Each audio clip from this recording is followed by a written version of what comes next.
Je pense que l'État égyptien tente de décapiter les frères musulmans en arrêtant nombre de ses principaux dirigeants. Ceci aura pour effet de, premièrement, permettre à une nouvelle génération de leaders chez les frères d'émerger, créant potentiellement des luttes de pouvoir ou un pouvoir partagé. Cela va également encourager une partie des frères à se tourner vers la lutte armée. Ils changeraient probablement d'appellation en se démarquant des frères, mais je pense qu'il est assez probable que des violences islamistes fassent leur retour dans certaines zones urbaines égyptienines, en dehors du Sinaï.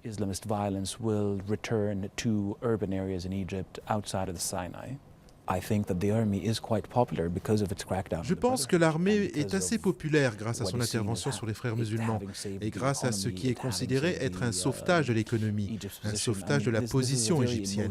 C'est une réaction plus émotionnelle qu'intellectuelle.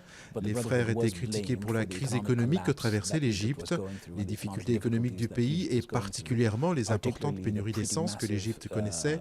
Ils sont également critiqués pour les violences qui ont lieu aux manifestations, même si la plupart du temps, c'est l'armée qui tire et non l'inverse.